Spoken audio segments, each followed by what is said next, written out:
Hello दोस्तों, कहानियों की दुनिया में आप सभी का स्वागत है। आज हम सुनने जा रहे हैं मालती जोशी जी द्वारा लिखी कहानी ये तो होना ही था का भाग 2 यानी अंतिम भाग।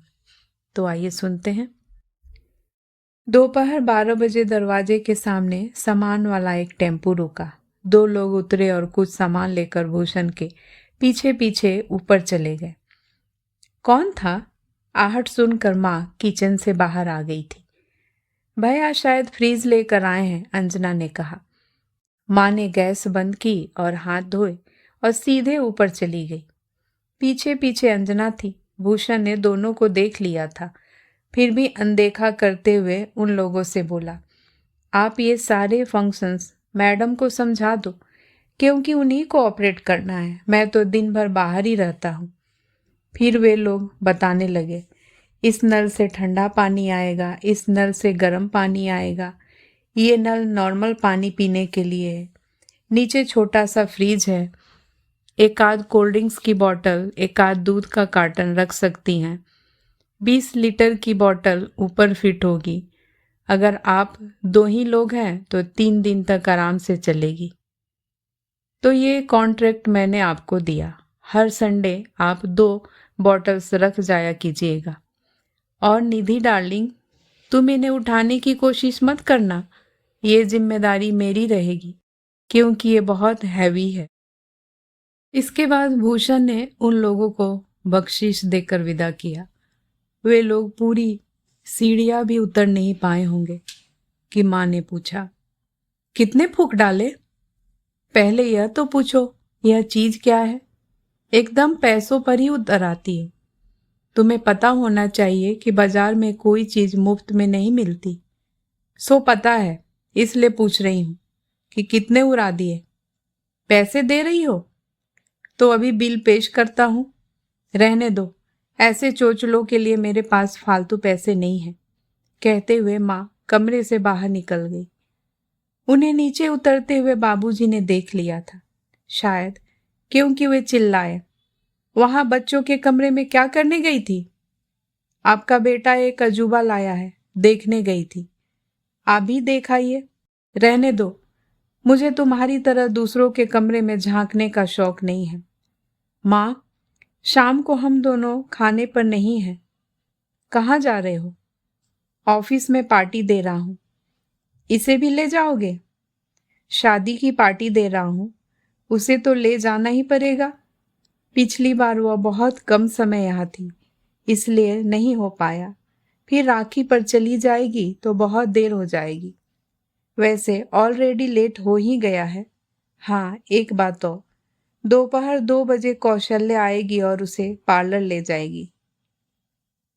फिर भूषण ने बहनों की ओर देखकर कहा, तुम लोग जाना चाहो तो चली जाना। मेरी बेटियों को उसकी जरूरत नहीं है। मुझे यह जवाब पता था, इसलिए कौशल्या से रिक्वेस्ट की है। नहीं तो 2 बहनों के घर में होते हुए मेड सर्वेंट को क्यों कहता। तुम भी बेकार पैसे फेंक रहे हो। क्रीम पाउडर लगाकर कोई गोरा नहीं हो जाता। आज के प्रवचन का कोटा पूरा हो गया हो तो मैं चलूं? और भूषण ने ऊपर देखकर आवाज दी, निधि, मैं निकल रहा हूं, 5 बजे तैयार रहना। जी अच्छा, निधि ने ऊपर से ही जवाब दे दिया। शाम को 4:30 बजे वह घर आया। तब तक निधि पार्लर से लौटी नहीं थी।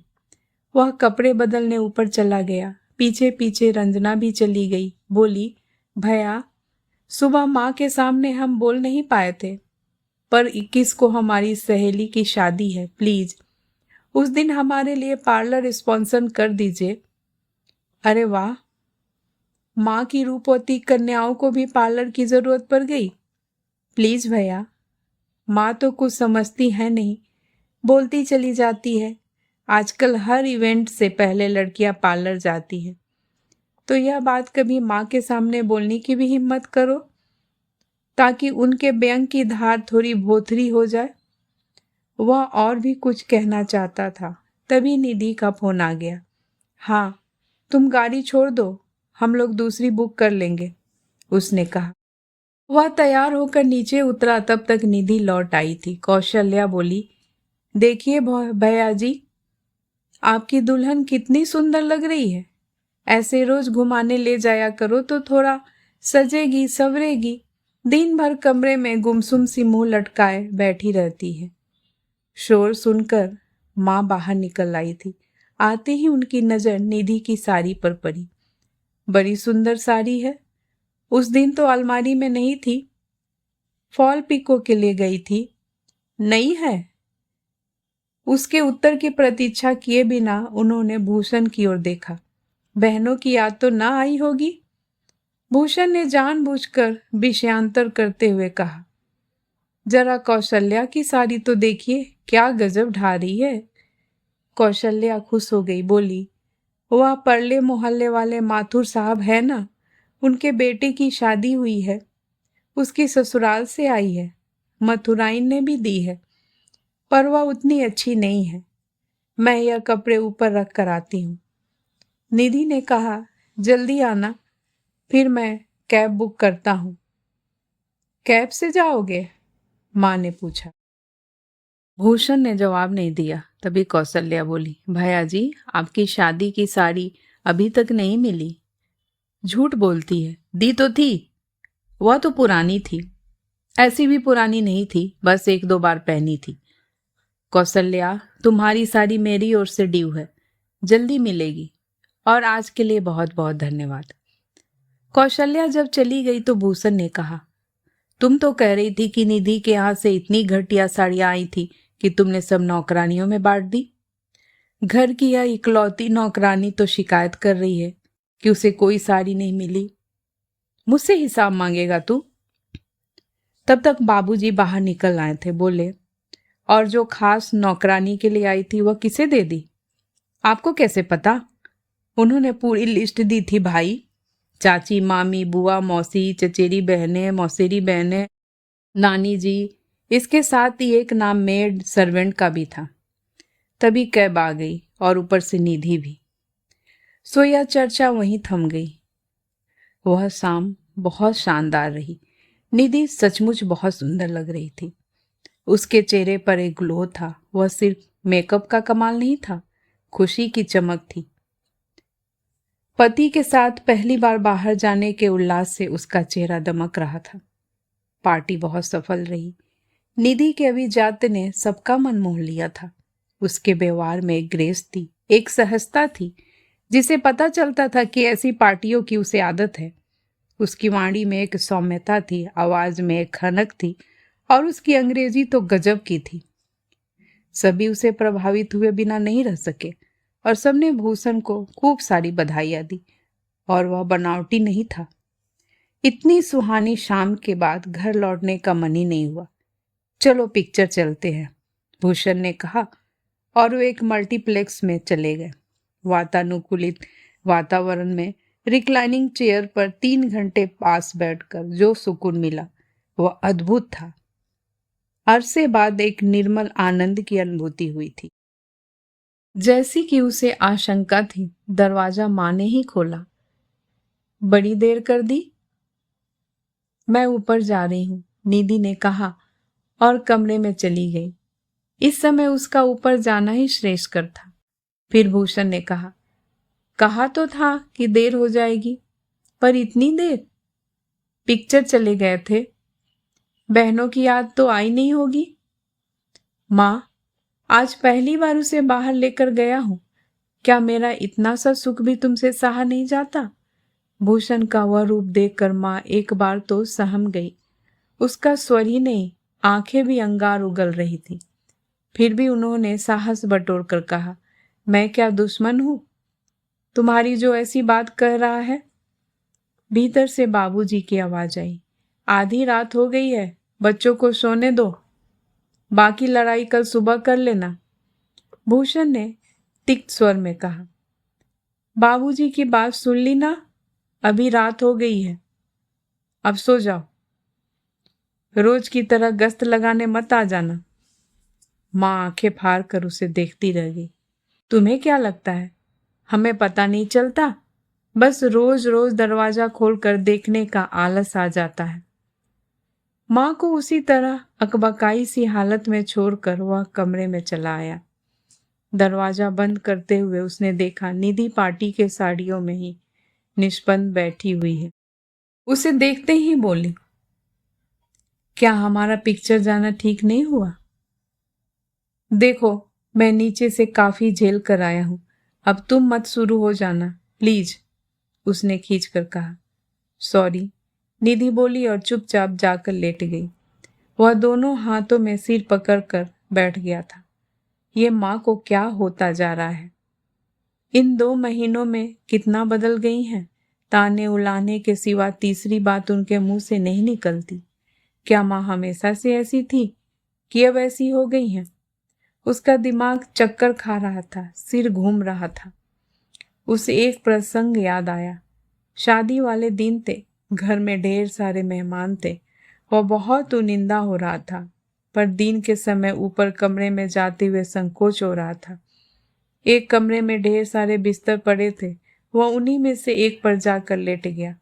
बगल के कमरे में महिला मंडल इकट्ठा था, कुछ काम भी हो रहा था और गपशप भी। उन्हीं आवाजों में उसकी मामी की आवाज उभरी। समझ में नहीं आ रहा कि जीजी ने क्या समझकर यह रिश्ता किया होगा। जैसा कि वे कहती हैं, क्या सचमुच उन लोगों ने चाय में कुछ मिला दिया था? आपकी ननद रानी इतनी भोली नहीं है भाभी जी, यह बुआ की आवाज थी। बहुत पहुंची हुई आत्मा है, उन्होंने सोच समझकर यह खेल खेला है। सुंदर बहू लाती तो लड़का उसके रूप जाल में उलझ जाता और हाथ से निकल जाता। उन्हें 2 बेटियां ब्याहनी हैं। तो क्या, आप तो जानती हैं, ये अम्मा के बबुआ लोग शादी के बाद बीबी के पल्लू से बन जाते हैं, इसलिए यह सावधानी बरती है। उस समय सुनकर अच्छा नहीं लगा था, पर अब लगता है क्या सचमुच माँ ने यह योजनाबद्ध तरीके से किया था? अपने से बहुत ऊंचे घर से साधारण रूप रंग वाली कन्या को ग्रहण करके उन्होंने 2 बातें निश्चित कर ली थी। एक तो ढेर सारा दहेज मिलेगा, दूसरे लड़का भी वश में रहेगा। पर उनकी दोनों ही योजनाएं फलीभूत नहीं हुई। दहेज मिला तो पर सामान के रूप में, और निरंतर आलोचना के बावजूद वे निधि की ओर से उसका मन नहीं फेर पाई थी, बल्कि वह ज्यादा अपनी सी लगने लगी थी। प्यार न सही, पर उस पर ममता हो आती थी। एकाएक उसने निधि की ओर देखा। वह उसी तरह निष्पन्द पड़ी थी, पर वह जानता था वह सोई नहीं है। सोना संभव ही नहीं था। सॉरी स्वीट हार्ट, अपना सारा गुबार मैंने तुम पर निकाल दिया, इतनी अच्छी शाम का कचरा कर दिया। Sorry, very sorry. उसने आज पहली बार उसे स्वीट हार्ट कह के पुकारा था, और यह संबोधन उसके अंतर मन से निकला था। वह दफ्तर से लौटा तो देखा दोनों बहनें सजी धजी बैठी हैं। इतना बन ठन कर कहाँ जा रही हो? उसने पूछा। आपको बताया नहीं था, सहेली की शादी है, रंजना बोली। ओह, मैं तो भूल ही गया था। कहाँ है? मयूर मैरिज गार्डन। कैसे जाओगी? जवाब माँ ने दिया। तुम इनको कैब करके दोगे और लौटेंगी कैसे? हम सब लोग रात भर वहीं रहेंगे, मस्ती करेंगे, सुबह वह हम सबको छुड़वा देगी। भूषण सोच में पड़ गया। कैब के लिए मना करेगा तो माँ उसका गलत अर्थ निकालेगी, पर उन्हें समझाना तो पड़ेगा। माँ जानती हो वह जगह कहाँ है? उसने कहा। यहाँ से 22 किलोमीटर दूर हाईवे पर है। वहाँ लाइन से 6 मैरिज गार्डन्स बने हुए हैं। उतनी दूर ये लोग कैब में अकेली जाएंगी? पहुँचते पहुँचते तो रात हो जाएगी। तो तुम दोनों साथ चले जाओ, बिना निमंत्रण के ही जाना है, न तो आप चली जाओ। नहीं, हमारे साथ कोई नहीं जाएगा, हम लोग रात भर धमाल करने वाले हैं। भूषण ने बाबूजी के कमरे के पास जाकर आवाज दी। बाबूजी, इधर आइए जरा। बाबूजी के बाहर आते ही उसने कहा, ये लोग एक शादी में जा रही हैं। वह जगह यहाँ से 22 किलोमीटर दूर हाईवे पर है। क्या इनका अकेले कैब में जाना ठीक होगा? बाबूजी थोड़ी देर लड़कियों की ओर देखते रहे, फिर बोले, साड़ियाँ तो भाभी की पहनी लगती है, पर क्या गहने भी उसी के हैं? फिर माँ से बोले, तुम्हारी क्या मति मारी गई है? कोई झपट्टा मार कर ले गया तो हम लोग कहीं मुंह दिखाने लायक नहीं रहेंगे। कोई झपट्टा क्यों मारेगा? माँ ने कहा, राशि फल के अलावा भी पेपर में कुछ आता है, पढ़ा करो। मैरिज गार्डन्स में रोज चोरियां हो जाती हैं। सूट बूट पहने चोरी की टोलियां घूमती रहती हैं। बच्चे तक उसमें शामिल हैं। गिफ्ट वाले लिफाफे चोरी हो जाते हैं, पर्से छीन जाती हैं, बटुए उड़ा लिए जाते हैं, चेनें झपट ली जाती है, और ये दोनों तो पूरी ज्वेलरी बॉक्स बनी घूम रही हैं। किसी की भी नीयत खराब हो सकती है। फिर भूषण से बोले, बेटा मैंने तुमसे कहा था ये सब लॉकर में रखवा दो। सॉरी बाबूजी, कहते हुए भूषण ने सर झुका लिया। जाओ, हमें नहीं पहनना है, कहते हुए रंजना ने 3 लड़ा हार उतार कर मेज पर पटक दिया। अंजना ने भी उसका अनुसरण किया। फेंको मत, बाबूजी चिल्लाए, लाखों की चीज है, तुम्हारा बाप बिक भी जाएगा तो चुका नहीं पाएगा। दोनों लड़कियां पैर पटकते हुए कमरे में चली गईं। रुला दिया ना मेरी राजकुमारियों को, कितनी सुंदर लग रही थी, देखा नहीं गया होगा, माँ ने ताना मारा। भूषण ने माँ की ओर ध्यान से नहीं दिया और बाबूजी से बोला, बाबूजी मेरा एक सजेशन है, मैं कैब बुलवा देता हूँ, आप और माँ इन लोगों के साथ चले जाएं। इन्हें ठीक से उतार कर उसी गाड़ी में वापस आ जाएं। माँ तुम साड़ी बदल लो और उन लोगों से कह दो कि तैयार रहें। मुझे कौन सा शादी में जाना है, पर गाड़ी में तो जाओगी ना। मैंने अभी खाना वाना नहीं बनाया है, वो सब हो जाएगा, चिंता मत करो। वे लोग जब चले गए तो निधि ने पूछा, खाना क्या बनाऊं? क्या बनाओगी? निधि चुप ही रही तो उसने कहा, आराम करो, मैं कुछ मंगवा लेता हूँ। माँ जी नाराज तो नहीं होंगी? तुम खाना भी बनाओगी तो माँ जी नाराज नहीं होंगी, इसकी क्या गारंटी है? वे कोई और कारण ढूंढ लेंगी। फिर निधि कुछ नहीं बोली। भूषण ने खाना ऑर्डर कर दिया, पराठे, सब्जी, पुलाव, रायता और खीर। अपने लिए उसने पिज्जा मंगवाया। आ जाओ, गरम है, तब तक खा लेते हैं। उन लोगों से पहले? उन लोगों को आने में देर होगी, वैसे भी मैं शांति से खाना खाना चाहता हूँ। और एक बात सुन लो, खाना खाने के बाद तुम सीधे कमरे में जाकर सो जाओगी। उन लोगों के लिए दरवाजा खोलकर मैं भी आ जाऊंगा। सास ससुर के लिए प्लेटें आदि लगाकर निधि ऊपर चली गई। वे लोग 10 बजे बाद ही लौटे। आते ही बाबूजी बोले, तुमने ठीक कहा था बेटा, वाकई जगह बहुत दूर है और रास्ता भी ज्यादा चलता हुआ नहीं है, ढूंढने में भी दिक्कत हुई। एक के नाम के 2 गार्डन्स थे, मयूर और मयूर पंख। लड़कियों के बस की बात नहीं थी। उन लोगों का मूड जाते समय खराब था, इसलिए मैं कह नहीं पाया। आप फोन करके बता देना। सुबह कोई परेशानी हो तो फोन कर दे, मैं चला जाऊंगा। अब आप लोग खाना खा लो, अभी गर्म ही होगा। बाजार से मंगवाया है, एक दिन बना ही लेती, माँ ने कहा। वो तो बनाने को तैयार थी, मैंने ही मना कर दिया। सब्जी पसंद नहीं आती तो तुम कचरे के डिब्बे में डाल देती, रोटियां कुत्तों के लिए उठाकर रख देती और फिर आधी रात को बनाने बैठती, इसलिए मंगवा लिया।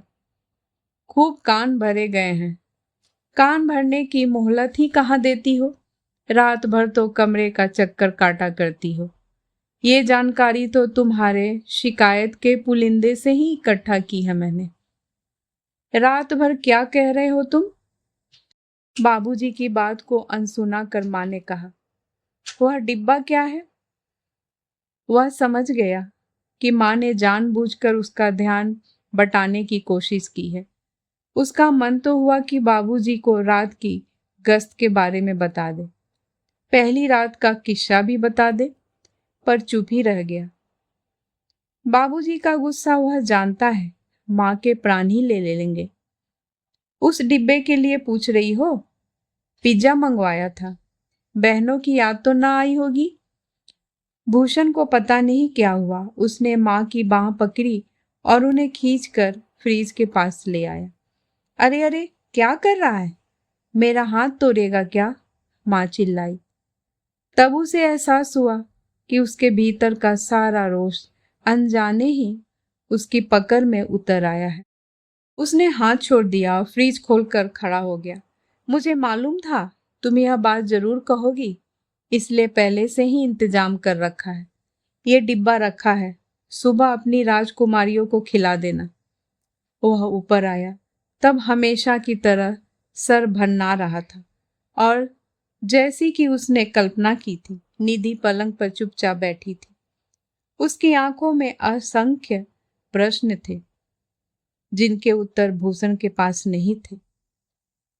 भूषण, कल बहू के भाई उसे लेने आ रहे हैं। पिछली बार जब वे लेने आए थे तब तुमसे भेंट नहीं हो पाई थी। उसके पिताजी छोड़ने आए थे, उस दिन भी तुम काम पर थे, इसलिए इस बार वे रविवार को आ रहे हैं। तुम घर पर ही रहना। जी अच्छा। माँ एकदम बिफर उठी। ये क्या तरीका है? न पूछना न ताछना, जब मर्जी आए लेने चले आते हैं, जब मर्जी हो छोड़ जाते हैं। कुछ हमारी सुविधा भी देखेंगे कि नहीं? तुम्हें कौन सी असुविधा हो रही है? और बहू के बिना तुम्हारे कौन से काम अटके पड़े हैं? बाबूजी ने कहा। फिर भूषण से बोले, पिछली बार उसके पिता यहाँ से गए थे तो रात के 11 बजे घर पहुंचे थे, इसलिए इस बार वह जल्दी निकल जाएंगे। 10 बजे आएंगे और 11 बजे निकल जाएंगे। बहू से कह दो आज ही सामान बांध लें। और हाँ, तुम अपने साले साहब के नाश्ते का ठीक से इंतजाम करना। अपनी माँ के भरोसे मत रहना। यह मुझे ताना दिया जा रहा है ना? पिछली बार उसके पिताजी आए थे तो मुझे लगा बेटी के यहाँ कुछ खाएंगे नहीं, इसलिए तुमने कोरी चाय परोस दी थी। उन्हें खाना होता तो खाते, न खाना होता नहीं खाते, पर साथ में कुछ रखना तो था। 300 किलोमीटर दूर से आया आदमी उसे चाय पर निपटा दिया। मैं उस दिन इतना शर्मसार हुआ था। अच्छा है, इस बार तुम घर पर रहोगे तो गड़बड़ी नहीं होगी। भूषण ने मन में सोचा, ईश्वर करे ऐसा ही हो, पर माँ अगर गड़बड़ी करना चाहेगी तो उन्हें कौन रोक सकता है? रात को उसने निधि से पूछा, तैयारी हो गई? निधि ने सूटकेस की ओर इशारा कर दिया, जो पैक हो चुका था। ये भी रख लो, उसने कुछ पैकेट्स पकड़ाते हुए कहा।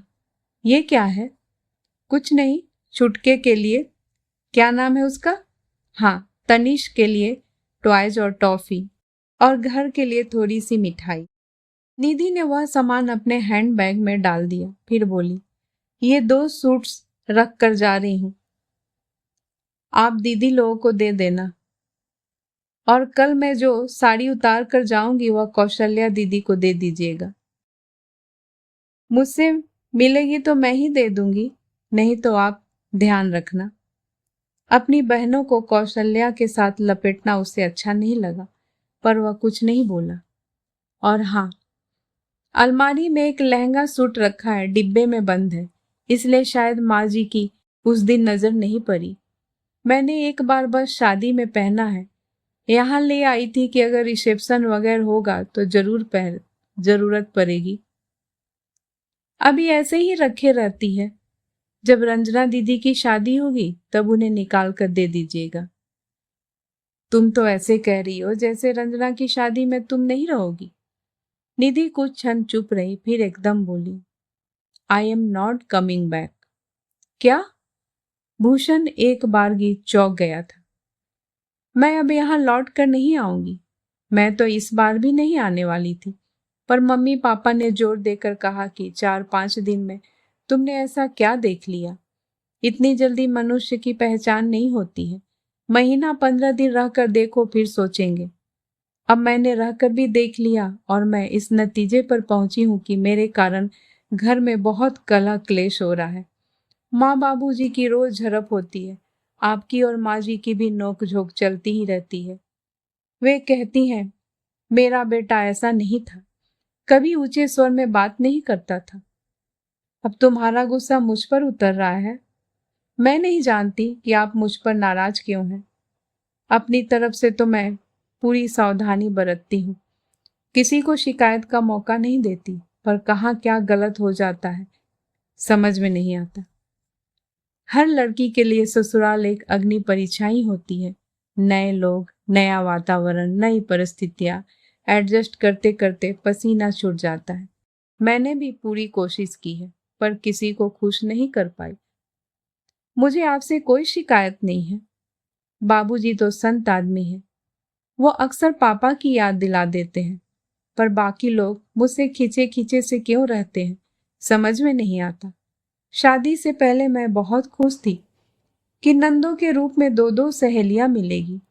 मेरी और भाभी की ट्यूनिंग इतनी अच्छी है कि जो बात मैं मम्मी से नहीं कह पाती उनसे कह देती हूँ।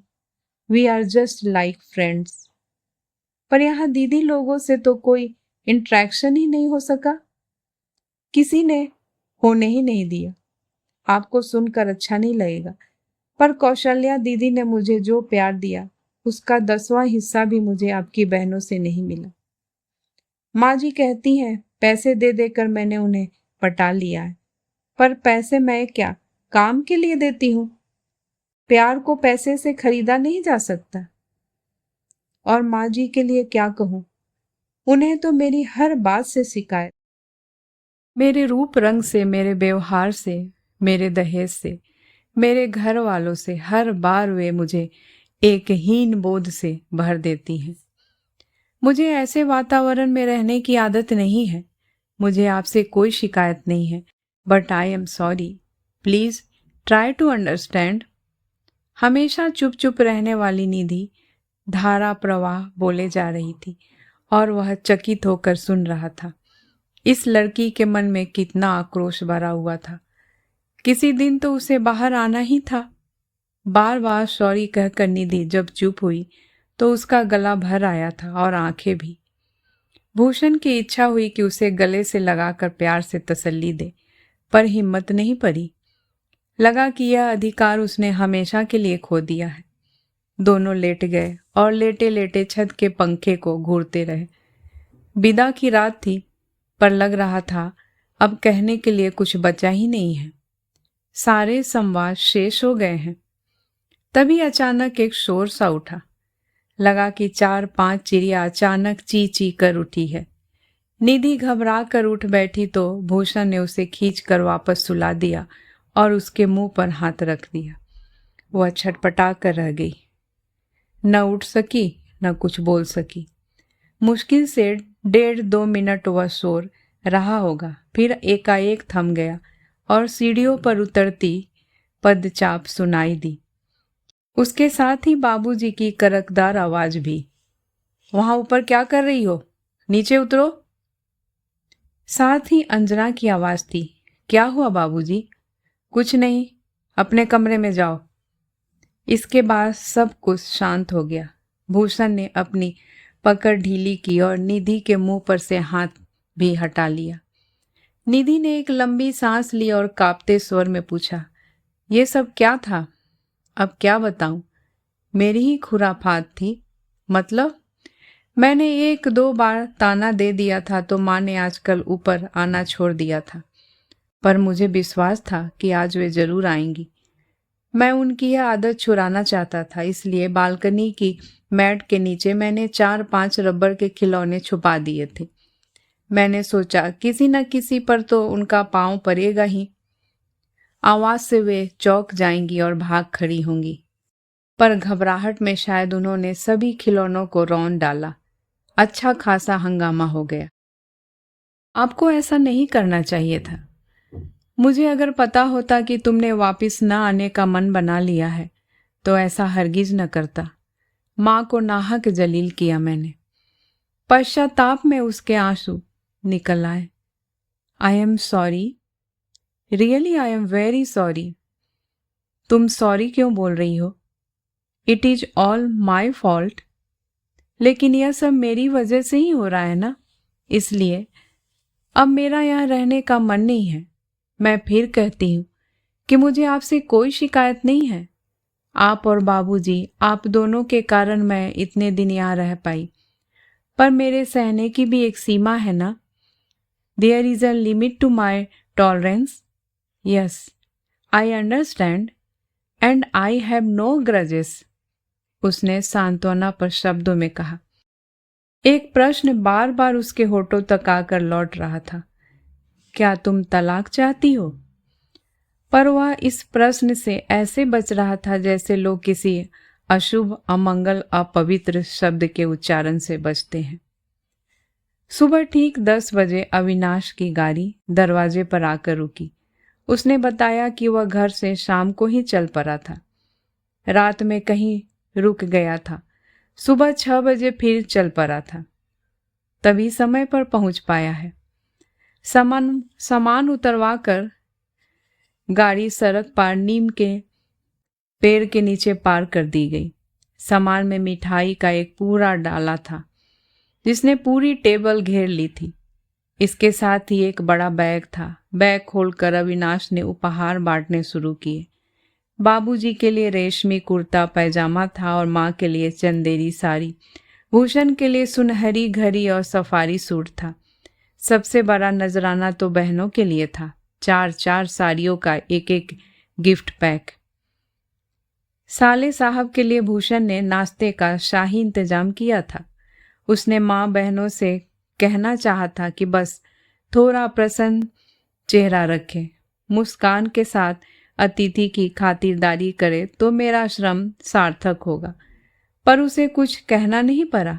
निधि के घर से आई सौगात को देखकर उन तीनों के चेहरे स्वतः ही खिल उठे थे। नाश्ता लगते ही बाबूजी ने कहा, बहू रानी, तुम भी सबके साथ खा लो और ऊपर जाकर अपनी तैयारी करो। सामान तैयार हो जाए तो आवाज दे देना। थोड़ा सा मुंह जुठाकर निधि ऊपर चली गई। भूषण भी साथ जाना चाहता था, पर संकोच के मारे बैठा रहा। नाश्ते के बाद सब लोग ड्राइंग रूम में आ गए। ड्राइवर के लिए बरामदे में नाश्ता लगा दिया गया। वह खाकर जाने लगा तो बाबूजी ने कहा, भूषण, उसे थोड़ी देर रोक लो, जरूरत पड़ेगी। भूषण ने भी सोचा कि निधि की बैग गाड़ी तक ले जाने के लिए किसी की जरूरत तो पड़ेगी ही।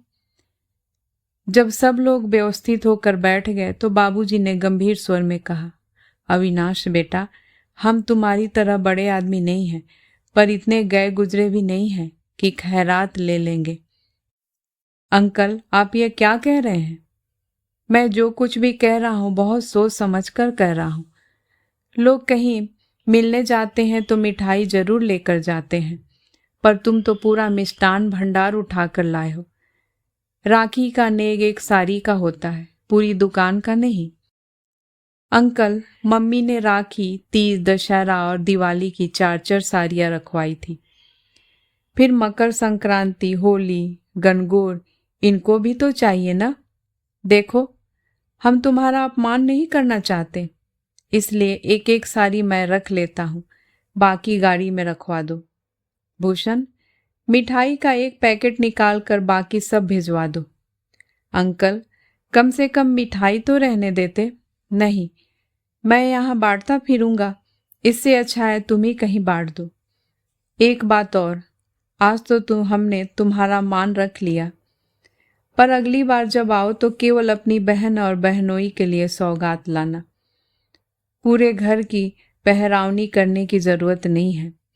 अविनाश के पास अब कहने के लिए कुछ नहीं था। उसने चुपचाप सारा सामान ड्राइवर के हाथ गाड़ी में रखवा दिया। तब तक निधि भी आ गई।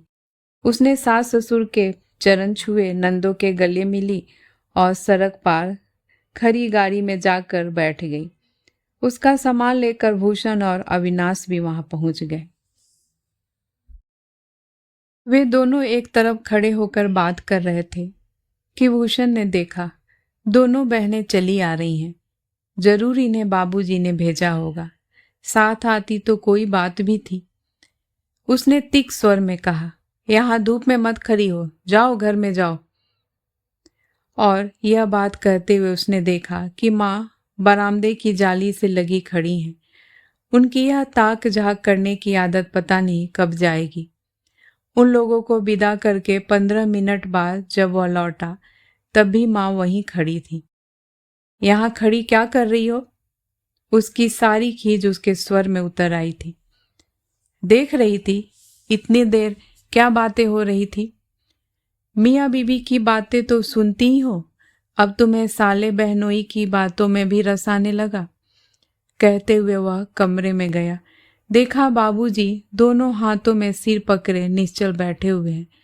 उसने महसूस किया कि वो अभी जब बुरी तरह परेशान होता है तो इसी तरह सिर पकड़ कर बैठ जाता है। यह आदत उसने शायद बाबूजी से ही ली है। उसकी आहट पाकर बाबूजी ने सिर उठाया, पूछा, वे लोग गए? जी। कब तक पहुंच जाएंगे?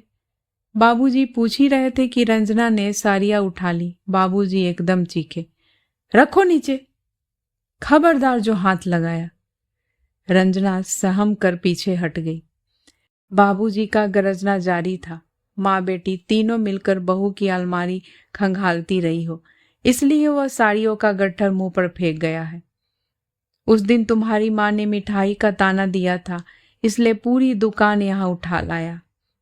वे लोग भी सोचते होंगे कैसे मंगतों के यहाँ लड़की ब्याह दी है। सच, जिंदगी में इतना शर्मसार कभी नहीं हुआ था मैं। सारी इज्जत का कचरा करके रख दिया। बाबूजी के एक एक शब्द से उनकी तिलमिलाहट जारी हो रही थी। भूषण उनके पास बैठ गया और शांत स्वर में बोला, बाबूजी, आपकी इज्जत का तो सिर्फ कचरा हुआ है, मेरी इज्जत का तो फालूदा बन गया है। मतलब? आपकी बहू रानी ने कह दिया है अब वह यहाँ लौट कर नहीं आएगी। क्या? 4 स्वर एक साथ उभरे। आप तो जानते हैं बाबूजी, वह इस बार भी आना नहीं चाहती थी। शादी के पहले 4-5 दिनों में ही उसे ऐसे कड़वे अनुभवों से गुजरना पड़ा था कि उसने साफ मना कर दिया था। उसके माँ बाप ने उसे समझा कर भेजा था कि 4 दिन में तुम किसी को जज नहीं कर सकती, जरा लग कर रहो। इसलिए इस बार पूरे 33 दिन रहकर गई है। पिछली बार तो सिर्फ ट्रेलर ही देखा था, इस बार पूरी फिल्म सामने आई है। कोई भी संवेदनशील स्वाभिमानी लड़की इन अनुभवों को दोहराना नहीं चाहेगी। यह हमारे लिए कितने गौरव की बात है ना कि एक लड़की 2 महीने भी हमारे घर में नहीं रह सकी। उसके स्वर में व्यंग था, रोष था। मैं पूछती हूँ ऐसा क्या हो गया? यह तुम पूछ रही हो माँ? यह एक भी दिन ऐसा नहीं बीता जबकि उसके रंग रूप पर फप्तियां न कसी गई हो, उसके अनारीपन का मजाक न उड़ाया गया हो, उसके अनगढ़ कामों की आलोचना न की गई हो, उसके घर वालों को कोसा न गया हो। माँ, सहने की भी एक हद होती है। उसे तो ऐसा लग रहा था जैसे किसी शत्रु के खेमे में पटक दिया गया हो। तुम दोनों बाप बेटे उसके इतने बड़े हिमायती थे तो इसलिए तो उसने इतने दिन गुजार दिए, नहीं तो वह कब की चली गई होती। खुद तो तुमने उसे कभी प्यार दिया ही नहीं। बाबूजी उसका ख्याल रखते थे तो वह भी तुम्हें अखरता था। और मेरी ये बहनें, वह तो सोच कर आई थी कि मुझे 2 सहेलियां मिलेगी, क्योंकि उसका अपनी भाभी के साथ भी ऐसा ही रिश्ता है। दोनों में खूब अच्छी ट्यूनिंग है। पर इन दोनों ने उसे कभी अपना समझा ही नहीं। कभी 2 घड़ी भी उसके पास नहीं बैठी, उसकी समस्याएं नहीं सुनी। हमेशा कटी कटी सी, खिंची खिंची सी रही, हमेशा खार खाती रही, पता नहीं क्यों। इससे ज्यादा प्यार तो उसे कौशल्या ने दिया है। अब तुम कहोगी उसने पैसे दे देकर कौशल्या को पटा लिया था। पैसे से काम बनते हैं माँ, प्यार नहीं मिलता। ये कितनी शर्म की बात है कि मेरी बहनों से ज्यादा प्यार उसे घर की नौकरानी ने दिया। कुछ देर कमरे में सन्नाटा छाया रहा। फिर माँ बोली, मुझे पता है बेटा, तुम्हें बहुत दुख हो रहा है, पर इतना दुखी होने की जरूरत नहीं है। वह वापिस नहीं आ रही तो न सही, दे दे तलाक। मैं तेरे लिए उससे अच्छी 2500 लड़कियां ले आऊंगी। तो पहले ही ले आती ना, ये 26वीं क्यों पकड़ लाई? मेरी अकल पर पत्थर पड़ गए थे, मेरी मति मारी गई थी। अपना फेवरेट डायलॉग नहीं बोलोगी? उन लोगों ने चाय में कुछ पिला दिया था, हलवे में कुछ खिला दिया था। मेरी मजाक उड़ा रहा है तू? मेरी जिंदगी खुद एक मजाक बन गई है, मैं किसी का क्या मजाक उड़ाऊंगा? भूषण ने कहा और फिर बाबूजी के हाथों में एक लिफाफा देते हुए कहा, बाबूजी, ये देखिए। ये क्या है बेटा? थाईलैंड के आने जाने के टिकट हैं और 4 दिन का होटल का पैकेज। मैं उनकी बेटी को कहीं घुमाने नहीं ले जा सका ना, उसका यह जवाब है। मुझसे यह गलती हो गई है, मानना पड़ेगा।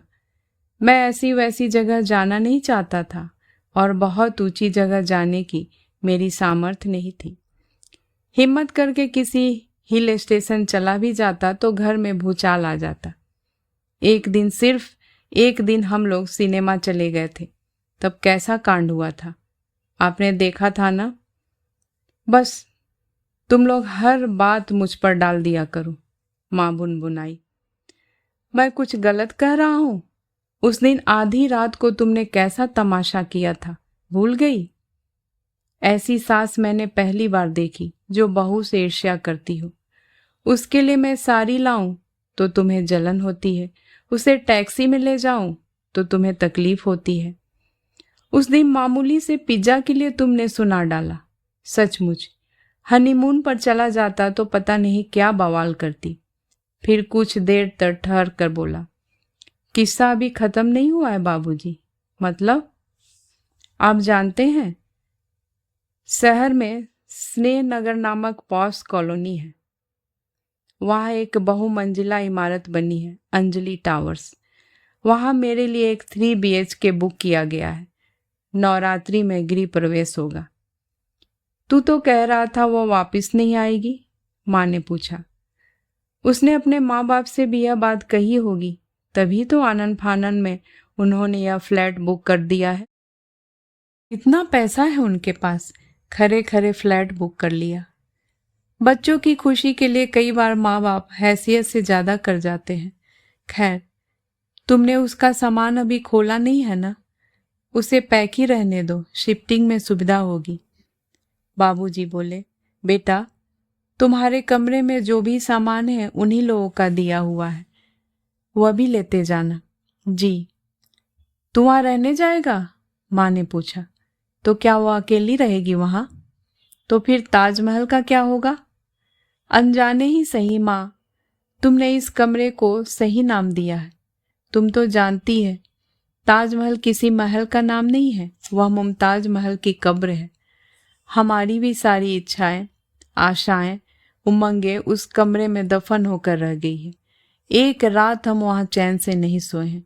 एक दिन ऐसा नहीं बीता जब ताने उलाहनों से कलेजा छलनी न हुआ हो।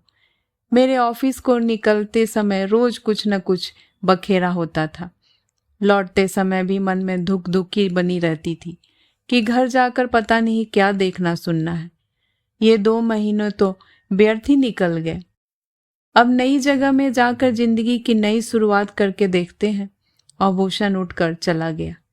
बाबूजी बोले, अब खुश हो जाओ भगवान।